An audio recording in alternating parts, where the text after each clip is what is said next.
Muy buenas, estamos aquí en este episodio muy especial de Cuarto Menguante, esa parte tan importante que Luna Azul pues brinda a todo su público. Introduzco un poquito, en el día de hoy pues yo tengo el privilegio de tener a mi madre, a mi tía y a mi prima Eileen conmigo acompañándome, y para mí este es un sueño hecho realidad. Esta es la segunda vez que lo intentamos porque nada, solo Dios sabe por qué las cosas suceden. Y hoy estoy muy feliz porque tendremos una novedad que está sobre la mesa, pero más adelante le contaremos esos detalles.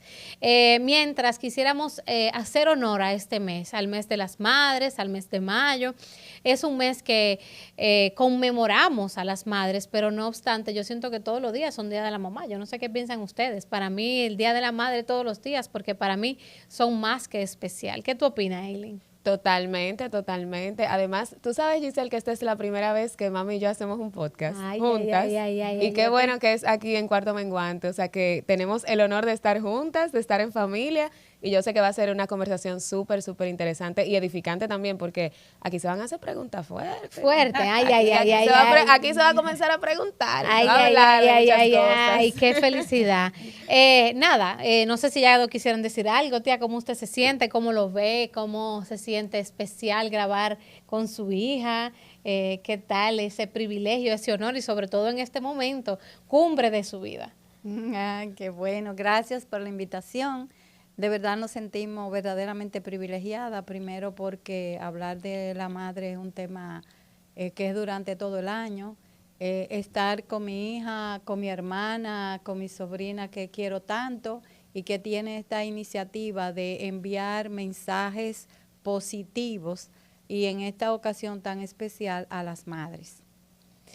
Sí, tía, gracias que usted lo menciona. El trabajo de nosotros, básicamente, desde esta plataforma, sería multiplicar mensajes y herramientas de vida que todo el mundo necesitamos en cualquier momento. Me gusta hablar de esa novedosidad, de esas herramientas que tenemos a la mano como madre, como amiga, como pareja, en todo lo que nosotros hacemos en el día a día. Hemos tenido médicos, psiquiatras, me gusta la controversia para tratar de traer esa novedosidad a la mesa, que se nos prenda esa nueva chispa de lo nuevo y que siempre hay herramientas de renovarse.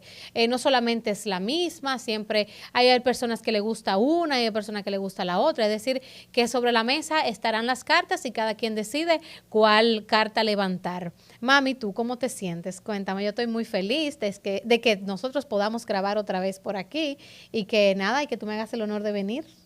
Muy feliz de estar contigo, mi hija amada. Para mí es un honor estar acompañándote y que y que estemos juntas y que también estemos con Eileen, que es mi sobrina, Aceli, mi hermana. Todo esto nos llena de mucha felicidad porque lo que estamos haciendo es algo familiar, un mensaje a los demás. Nos llena de mucha satisfacción. Qué bueno, mami. Y esa parte, comenzando contigo, porque realmente cuando tú tuviste esa necesidad de ser madre, que llegamos a tu vida, ¿cómo fue ese primer momento de tú sentir, bueno, ya soy madre o voy a ser? ¿Cómo fue ese trayecto para ti? Bueno, mira, nosotros no, cuando eh, yo me casé y al mes salí embarazada de Yameli, mi hija amada. El embarazo tuvo mucho percance porque tuve problemas con el embarazo, pero nació Yameli. Yameli fue una niña muy querida por nosotros, por sus abuelos y por mi mamá, que era lo que ella anhelaba ver antes de ella irse. Me llena de mucha tristeza y de alegría porque ella la conoció antes de irse y ahí cuando ella se fue, ella ya falleció. Pero le celebró su cumpleaños, se fue feliz porque ya había visto a Yameli. Yameli fue una niña muy querida, tanto por la familia de mi esposo como por la familia de Mía, en especial a Celi, siempre ha acogido a mis hijos como sus hijos. Eso me llena a mí de mucha satisfacción. Y tía, ¿y usted qué sintió al ser madre, al saber que venían esas nuevas vidas a su casa? Bueno, hoy se trata un poco como de testimoniar lo que ha sido nuestra experiencia como madre. Yo puedo decir que toda la vida, a pesar de que hice una profesión difícil, pero para mí nada me llenaba como el deseo de tener hijos y de ser madres. Y de ser madre. Gracias a Dios, Dios me premió. Tengo la familia que quise tener, o sea, tengo un varón, 2 hembras, de los cuales siento mucha satisfacción y alegría de su vida, de su venida, de la familia que pudimos construir. Y para mí esa es la experiencia mayor que yo he tenido en mi vida.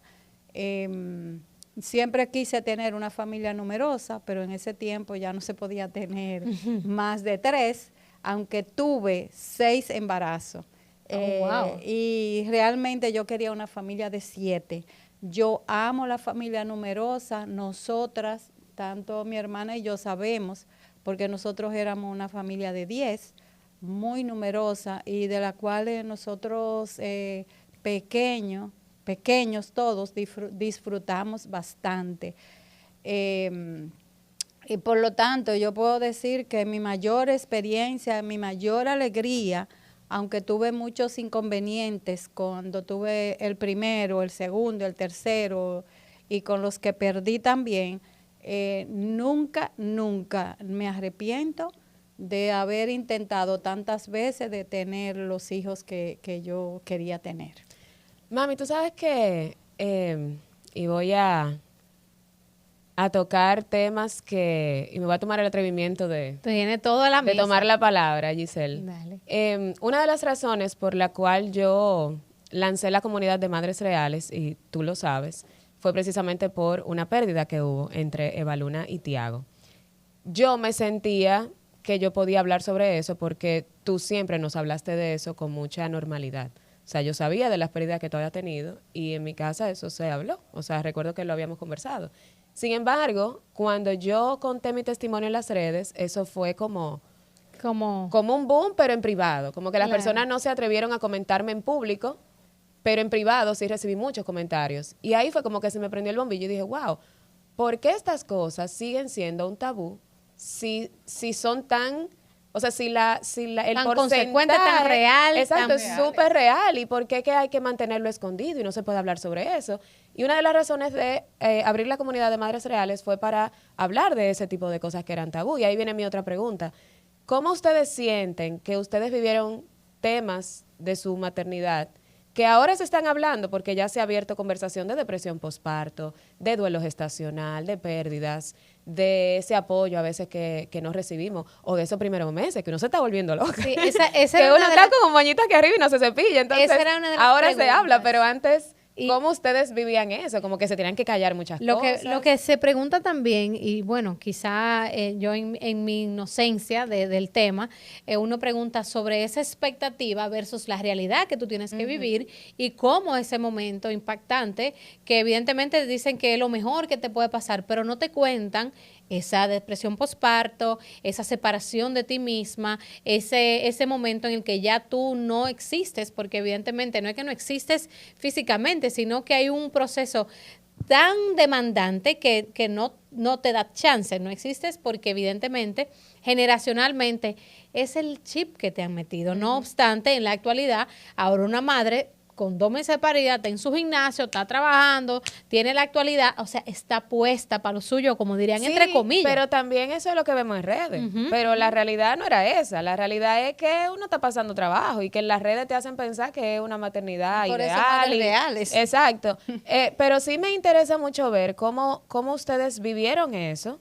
Y las cosas que ustedes tuvieron que sobrepasar, como los tabúes de la sociedad en ese momento, cómo fueron sus pospartos, porque nosotras ya no acordamos de cuando estamos grandes, ni íbamos para Moca a cherchar, pero ¿cómo fue para fue esa ustedes realidad? esa realidad?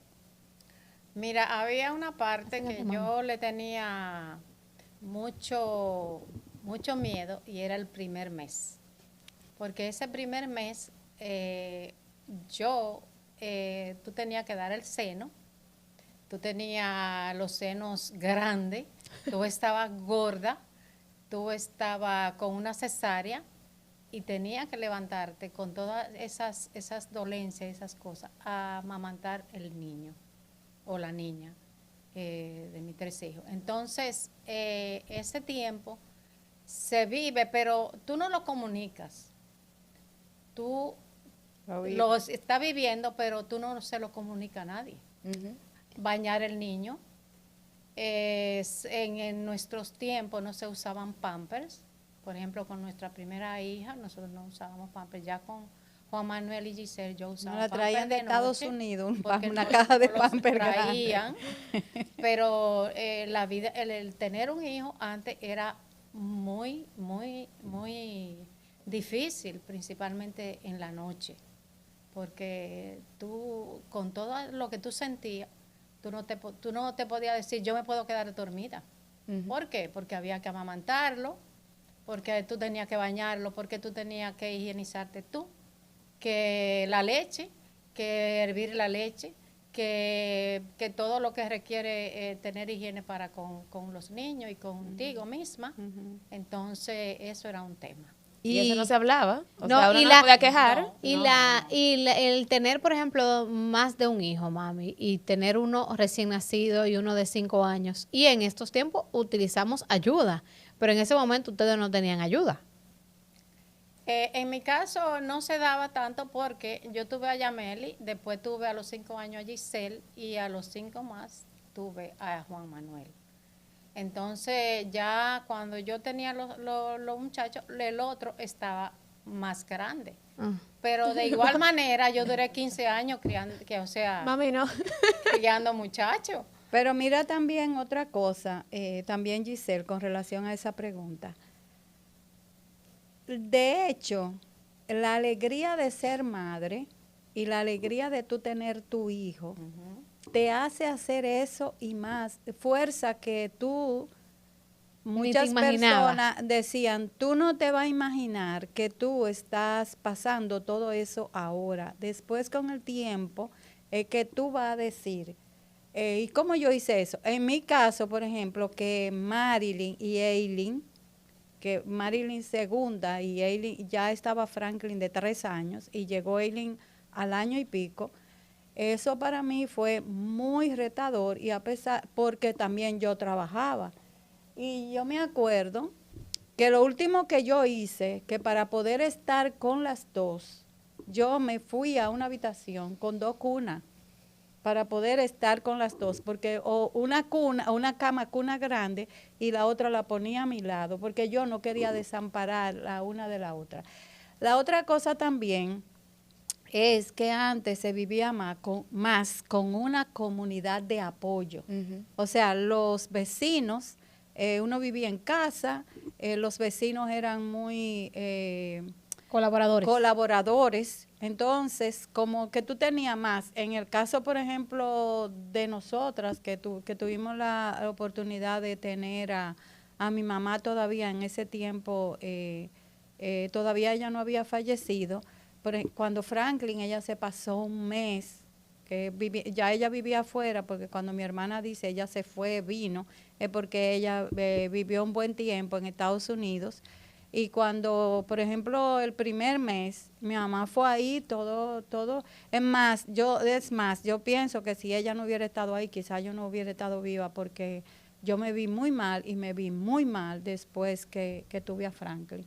Y tuvieron que salir corriendo conmigo. Entonces yo entiendo que esa comunidad de apoyo, que ahora tú no la tienes porque tú vives en una torre encerrada, la gente ya no es, ni tiene tiempo, aunque quisiera hacerlo, ya no tiene tiempo como de de apoyar a la otra persona, de colaborar con la persona, de ir.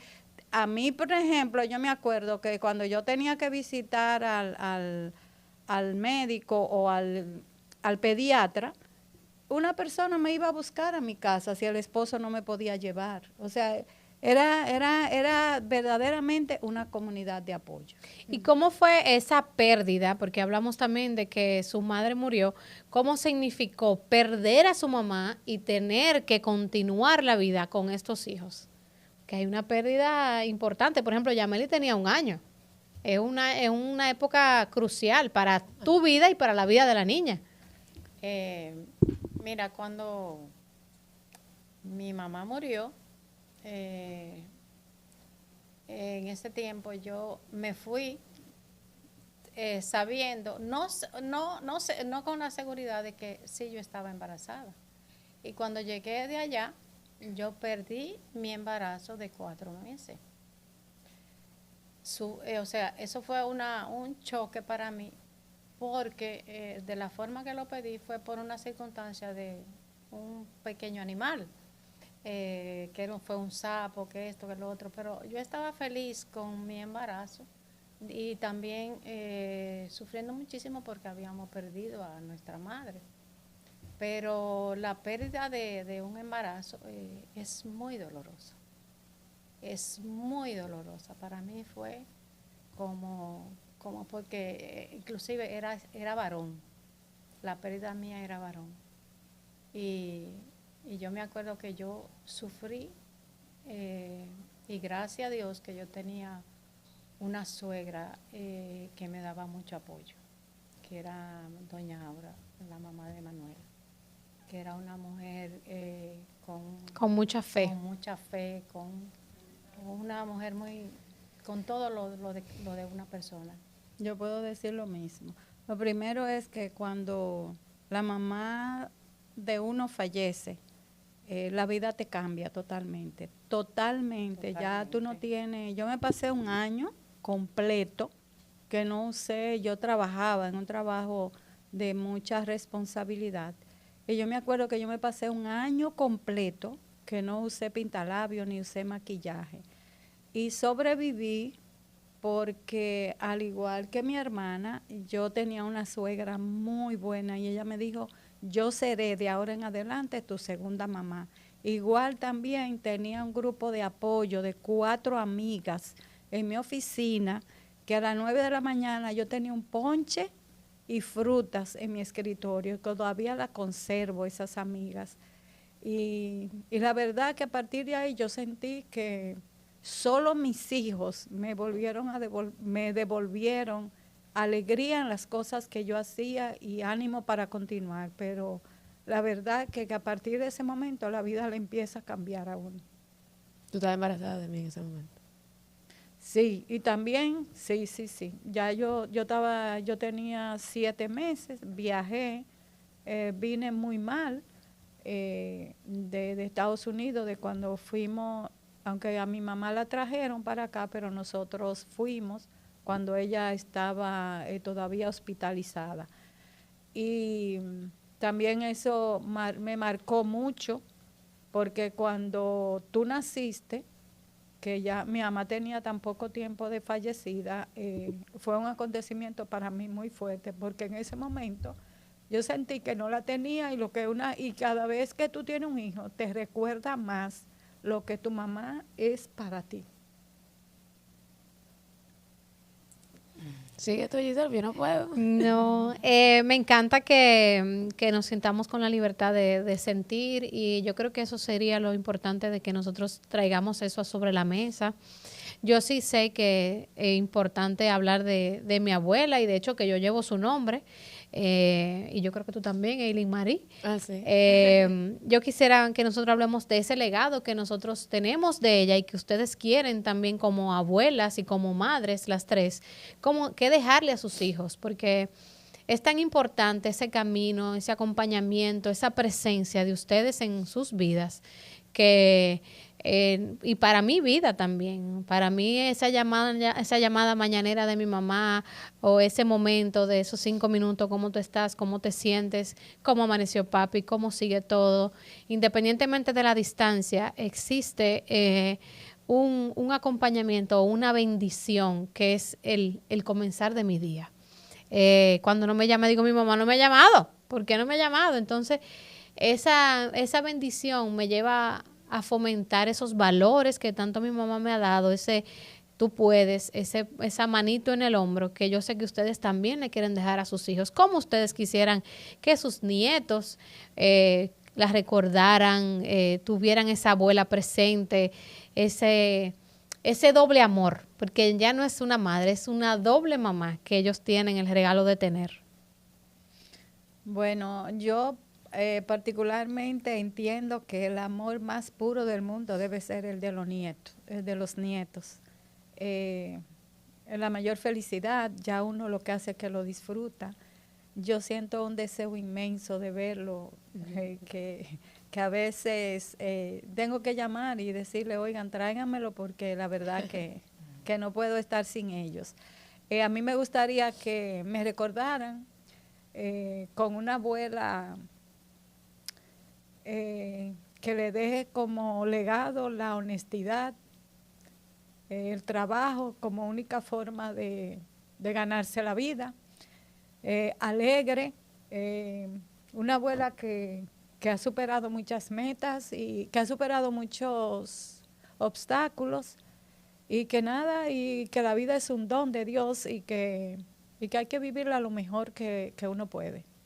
Eileen, ¿y tú? ¿Cómo vas a recordar a tu mamá? ¿Cómo tú todos los días la recuerdas?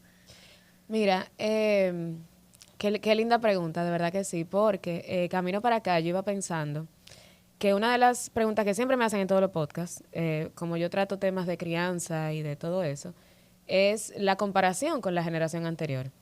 Y la gente siempre piensa que yo voy a hablar mal de la generación anterior, porque que la generación de antes.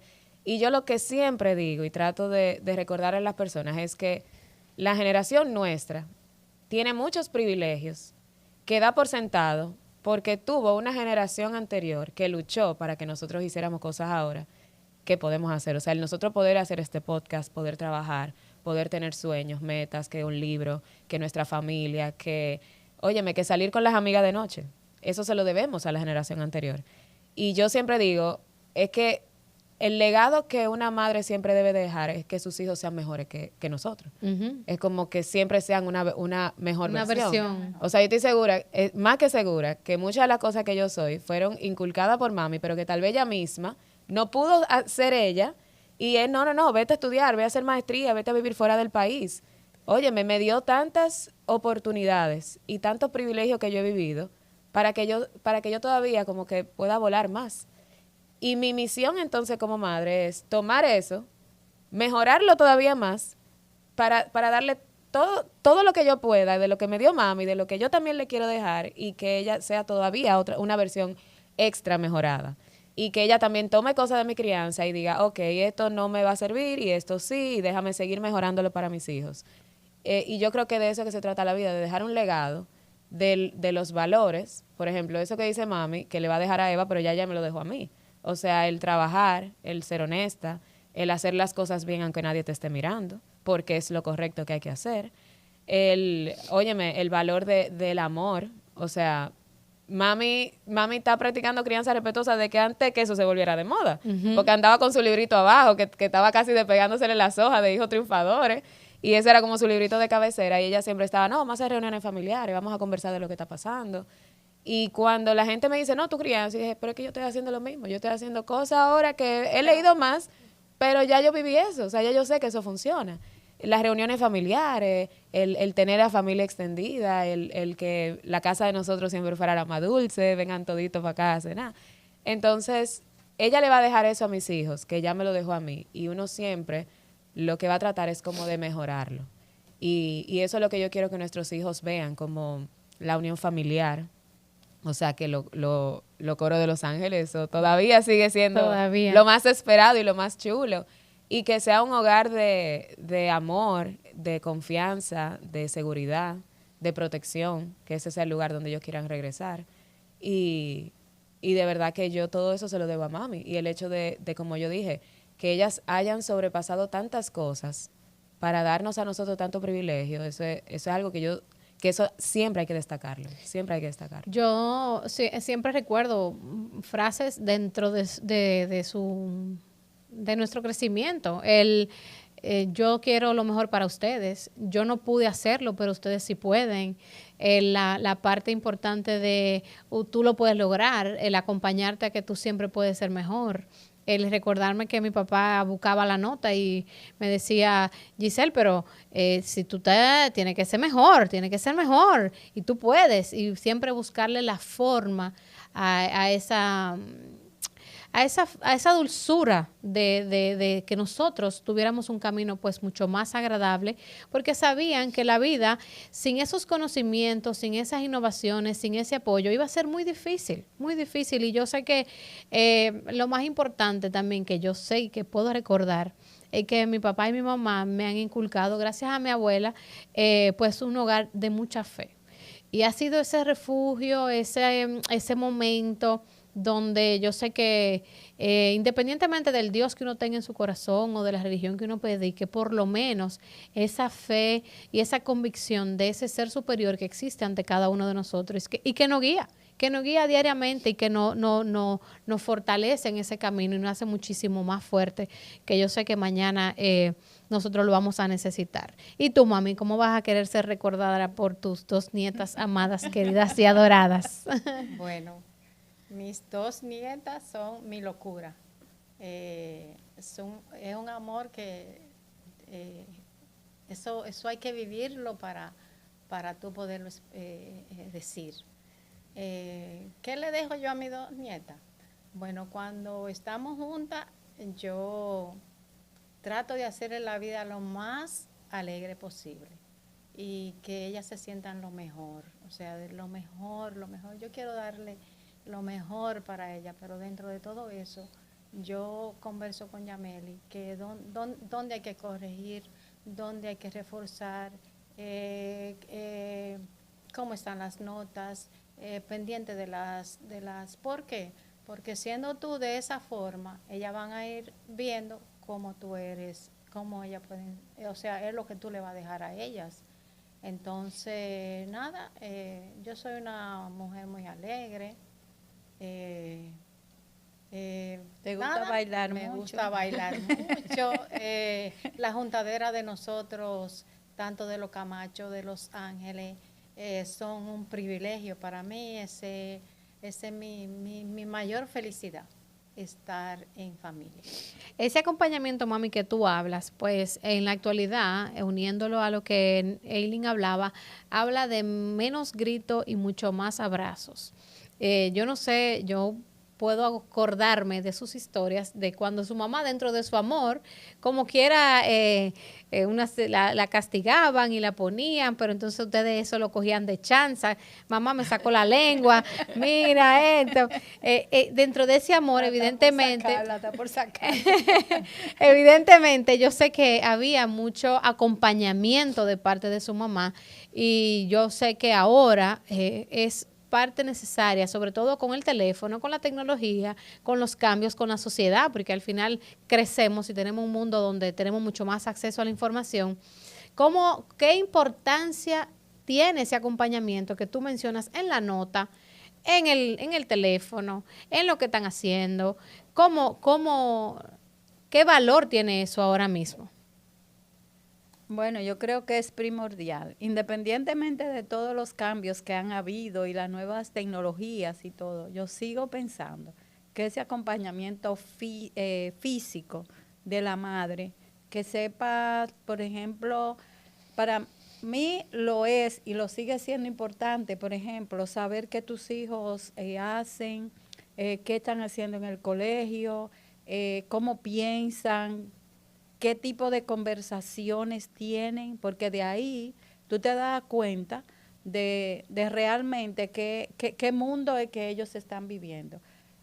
Yo no sé si los hijos míos saben o se acuerdan que lo último que yo hacía para saber 2 técnicas que yo utilizaba Upa. para saber qué es lo que ellos hacían. Número uno, yo me iba, aún teniendo trabajo de muchísimas responsabilidades de dirección, yo me iba, estando ellos en colegios diferentes, Franklin en uno que era más tendente a lo masculino y la otra a lo femenino, y yo me iba en recreo y yo me escondía para ver lo que ellas estaban haciendo, cuáles eran sus principales amigas, con cuál ellas se reunían.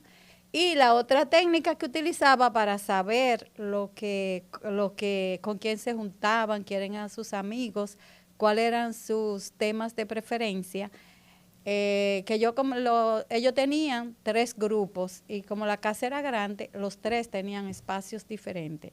Yo le compraba pizza los viernes, oía lo que ellos estaban hablando, hasta que un día a Franklin ya lo solté, porque él y su grupo de amigos del colegio, los muchachos estaban hablando de relojes de marca, de ropa de marca, de qué sé yo qué, y Franklin le dijo, oigan, yo no me voy a reunir y ni voy a pasar la noche hablando de cosas de marca, porque a mí eso no me importa. Y desde esa noche lo solté y ya no quise oír El más. trabajo está completado. Ya Ya se graduó de la técnica. Yo tengo otras cosas más importantes que hablar. Igual a Eileen, yo la Marilyn no hablaba mucho, pero también la revisaba y trataba de donde Yo hablaba quiera que por ella y fuera. por mí.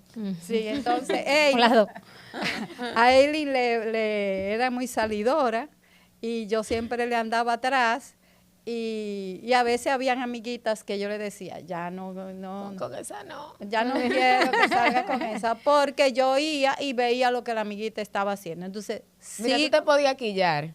Y pasaban 2 semanas y esa amiguita te hacía algo. Y tú tanto que mami me lo dijo. Ay, ay, ay, ay, ay, entonces ay, ay, ay. sigo pensando que ese acompañamiento, estoy totalmente en desacuerdo con eso de que no, que la calidad, no, usted tiene que saber en un almuerzo, la sobremesa, que en mi casa eran bastante largas, porque ahí se hablaba de todo y tú te dabas cuenta que tú estabas pensando o que tú podías aconsejarle sin que ellos se estuvieran dando cuenta. Uno de los 3 de las 3 comidas diarias tiene que hacerse en familia. Eso tiene un valor incalculable que se ha perdido y principalmente a las mamás que somos tan observadoras. Y ojalá que este podcast, que yo sé que muchas personas lo van a ver, muchas madres, que al igual que mi hija está haciendo el trabajo que a mí en mi tiempo me hubiera gustado hacer y de lo cual siento muchísima satisfacción, porque si no arreglamos los hogares y si las madres especialmente no se dedican a trabajar con sus hijos, a acompañarlos, a saber lo que están haciendo, a no darle un teléfono para dormirlo, para una rabieta. herramienta, una herramienta de calmarlo, de darle algo para que tú no me moleste. O sea, el día que nosotros hagamos eso en familia, tendremos mejores entes en la sociedad. Eileen, entonces creo que es un momento interesantísimo de hablar de esa crianza respetuosa, de ese acompañamiento, no de una protección, no de una sobreprotección, sino de una protección y acompañamiento. ¿Cómo tú has sentido ese tema? Sé que estábamos ávidos de hablar, de cualquierizar, generalizar esos temas de posparto, de cómo se siente esa madre, de pensar en ella también como un ente importante, porque al final lo que tú no tienes no lo puedes dar. Entonces, tratar de edificar esa mamá y de ayudarle y acompañarla con ese trabajo tan importante que tú estás haciendo en esta sociedad, y me siento privilegiada de que tú lo puedas seguir plasmando. Cuéntanos de eso y cómo tú lo has sentido, cómo está la sociedad, cómo podemos colaborarte para que esto se siga promocionando por el mundo. Gracias. Vamos por parte, Jack. Mira, como yo veo la sociedad de ahora, yo creo que, y a mí nunca me ha gustado hablar de la generación de antes y la generación de ahora y hacer esas comparaciones, aunque una vez se lo hace simplemente para abrir la conversación. Sí es cierto que antes había un poquito más de autoritarismo, no de autoridad, porque la autoridad se tiene que mantener, de autoritarismo en el sentido de de que el hogar se sintiera como una dictadura. O sea, de hogares donde imperaba la pela, los gritos, los castigos severos, o sea, que ya rayaban en abuso. Y a eso es que nos oponemos. O sea, nos oponemos a que los niños simplemente tengan que ser estatuas, que los padres son los que mandan, los que gobiernan, porque nadie quiere eso ni siquiera para una sociedad. Y la familia es la primera sociedad, es la primera célula. Entonces, comportarnos de esa misma forma con los niños y respetando que tienen derechos, que son humanos y tratarlos como los humanos que son. Pero entonces, creo que hay otra vertiente de personas que no quieren hacer eso en sus hogares, pero se fueron a lo permisivo. Se fueron a el exceso de amabilidad, a todo vamos a solucionarlo con un regalo, todo vamos a solucionarlo con un celular, todo vamos a solucionarlo con un exceso de cosas que los niños a veces no necesitan. Les restan responsabilidad a los niños, les restan límites, les restan reglas. Entonces ahí es como que los dos extremos son malos. La crianza responsable, saludable, intencional, que yo trato de promover es donde haya una amabilidad al niño, es decir, que se les reconozca como niño, que es, pero al mismo tiempo que exista la firmeza. O sea, yo no tengo que lacerarte para yo darte una indicación, para yo disciplinar, para yo corregir. Yo puedo hacer eso con asertividad. Pero para hacer eso, quienes primero tenemos que estar bien y tenemos que tener una educación emocional somos nosotros los padres. Porque yo no voy a calmar a un niño de una manera asertiva, con paciencia, cuando yo vengo desbordada de la calle. Claro. Entonces, por ejemplo, en la educación emocional, que tal vez nuestras madres lo tuvieron que aprender de manera muy experiencial, de manera muy, aprendiéndolo, Empírica. porque era parte de la vida, empírico. Ahora tenemos esa base de qué significa tener una educación emocional, dígase, conocer mis emociones, saber cómo regularlas, saber cuándo pausar, cuándo acelerar y frenar. Eso lo estamos aprendiendo ahora porque eso es bastante nuevo, eso es de los años 90, 95, o De sea. actuar sin ira. Exacto. A veces antes se daba golpe con ira. Con ira. Entonces, el actuar bajo la emoción que yo siento es algo que ahora estamos aprendiendo, donde yo tengo que cambiar primero lo que está sucediendo adentro para yo comportarme diferente hacia afuera. Pero la psicología de todos los años del mundo, la conductual, se basaba mucho en la conducta, en el comportamiento que sucedía. Vamos a tratar ese comportamiento y ya. Si el niño está haciendo una rabieta, vamos a detener el comportamiento. Y ahora lo que sabemos que funciona mejor es, vamos a cambiar el estado interno para que el estado externo cambie. Si yo no calmo esa ira interna del niño, el niño va a seguir haciendo rabieta.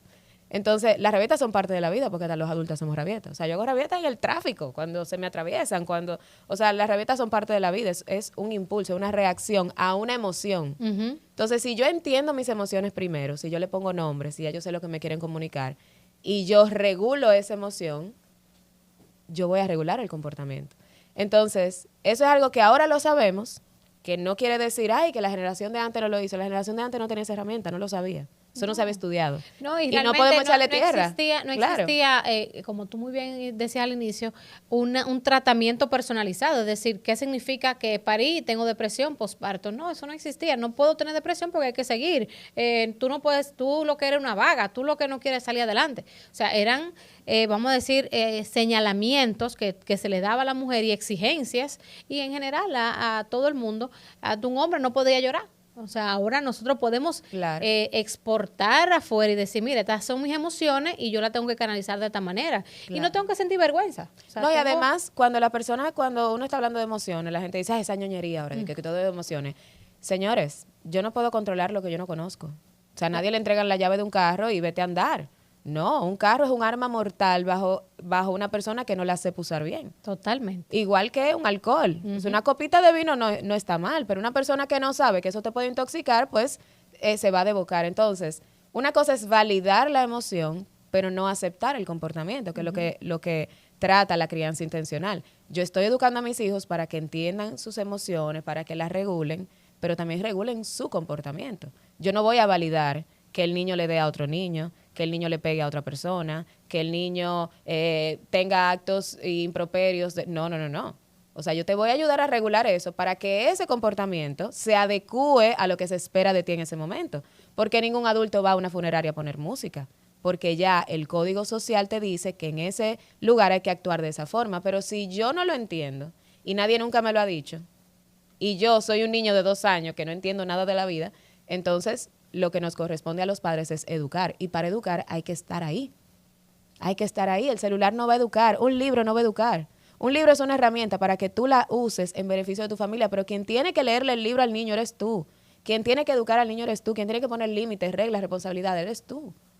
Entonces, eso que hacía mami de, le compro pizza, mami no nos estaba sobreprotegiendo. Ella nos estaba dejando ser bajo un límite. Se van a juntar a comer pizza, bueno, vengan a mi casa. Eso es un límite seguro. Y yo estoy aquí, lo estoy escuchando, pero ustedes están siendo con sus amigos. Entonces, los padres, y yo no quiero decir los padres de ahora, porque existe de todo. Hay padres y están existiendo padres que están permitiendo que los celulares eduquen a sus hijos, que la televisión eduque a sus hijos, que película, que la música urbana eduque a sus hijos. Darle muchas cosas materiales. Oye, Claro, y eximirlo de responsabilidad. ¿Cómo ha sido ese apoyo del padre como figura para ti? No, o sea, es que no podemos sola. O sea, yo de verdad admiro a las madres solteras. Mi mamá también, que en su momento fue madre soltera. Mira, yo admiro eso completamente, porque no es fácil. O sea, todas las cosas que nosotros, que por ejemplo yo puedo hacer, yo la puedo hacer porque yo tengo un 50-50. Y a veces yo no tengo ni siquiera el 50. Hay veces que yo estoy a 20, yo le digo a Eri, pon el otro 30. Yo necesito que tú seas 80 hoy, porque hoy yo estoy con la gasolina bajita. Entonces, somos un equipo. Pero somos un equipo y aún así yo mantengo que hay cosas que da mamá y hay cosas que da papá. Mami trató de ser el 100%, el 200% para nosotros, pero lamentablemente para ella habían cosas que mi papá me tenía que dar que tal vez no me dio. Entonces, los padres, ambos tienen que estar ahí porque ambos cumplen un rol que el otro no puede suplantar. Por más que quiera. Por más que quiera. Eso es psicología. Por más que quiera. Entonces, tenemos que estar ahí ambos. No es de que mamá baña, que mamá es que cambia, que no, los dos tenemos que estar ahí, los dos tenemos que estar chequeando. Somos un equipo, pero hay cosas que Valuna va a recibir de su papá que yo no se la puedo dar. Totalmente. Y inversamente. ¿Y cómo tú introduces esta primicia que tenemos aquí, que es Eva y la montaña rusa, a tu familia? ¿Qué nos trae a la mesa? ¿Cómo tú lo piensas? ¿Cómo tú lo ideaste? ¿De dónde nace? ¿Cómo fue ese momento? Mira, yo acabo de finalizar una maestría de gestión y educación emocional. Y para hacer el cuento corto. La educación emocional se basa en 5 pilares, que la primera es conciencia emocional, es decir, conocer las emociones, que son tener vocabulario emocional. Luego la regulación emocional, cuando esas emociones vienen muy intensas, entonces yo tengo que buscar la manera de regularlas, de bajar la intensidad, para luego tener autonomía emocional, que es el tercer pilar de las competencias emocionales. La autonomía solamente va a venir de yo saber qué es, de yo saberlo regular y luego yo saber actuar. O sea, tener autonomía sobre mis emociones, diga, yo la controlo a ella y ella no me controlan a mí. O sea, yo tengo una respuesta en vez de una reacción. Y luego esas se basan, esas son intrínsecas de la persona la maneja sola. Pero luego de eso viene la habilidad social y la competencia social de ya yo tengo ese conocimiento, ya yo lo paso a los demás. Ya yo interactúo mejor con los demás cuando yo controlo mejor mis emociones, las gestiono. Más que controlar, la gestión. Entonces, esto era una charla, es una de las charlas que yo doy de educación emocional en empresas, en colegios.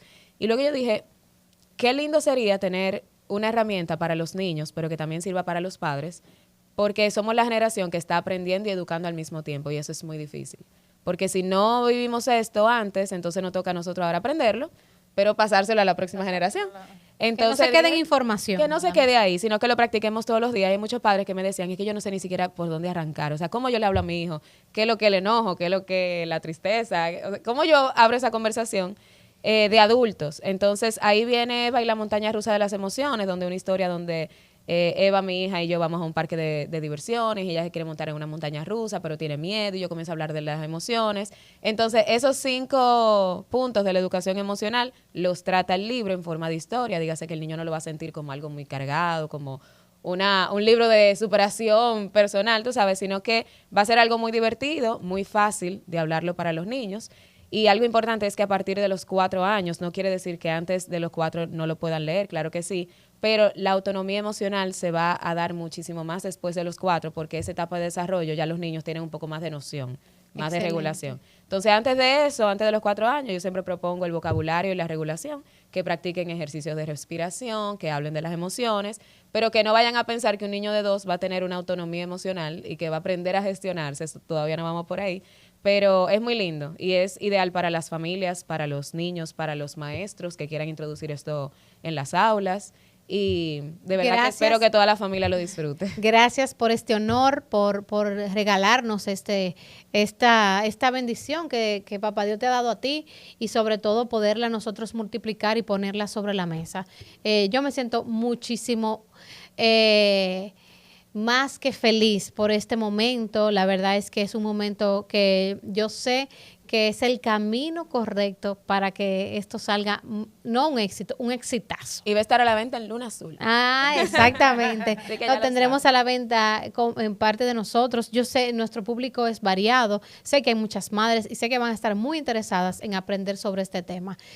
Antes de irnos, y no me quiero ir, pero hay que irse, quisiera preguntarle a Mami cuáles serían unas palabras para cerrar y cómo siente que debemos cerrar para ese camino de la mamá. Nada, darte las gracias por ¿A ti? y haber compartido con Eileen y esta primicia que me llena de mucho orgullo. Gracias. Siendo mi sobrina, estando con mi hermana y expresar todo lo que hemos dicho. Me llena de mucha felicidad y alegría. Ay, Gracias. a ti, Mami. Gracias por ese esfuerzo de venir y sobre todo por tu bendición en este proyecto. Tía. Bueno, yo creo que esto es un gran privilegio y ojalá que nuestra experiencia y nuestro testimonio de nosotras todas les ayuden a que parte de esto también sea parte de su vida, tanto este libro que yo sé que va a llevar a muchas de las madres jóvenes a practicar parte de estos conocimientos y de cosas que nosotros en el pasado ya también hemos experimentado. Muchísimas gracias, Giselle. Yo creo que esta es una oportunidad para hacer que nuestra sociedad cada día sea mejor. Gracias. Esta es la mesa, el día que ustedes la necesiten. Yo digo que es una mesa donde todo es permitido porque realmente como tenemos esa crianza de Eileen hoy aquí, podemos aportar muchísimo a todos los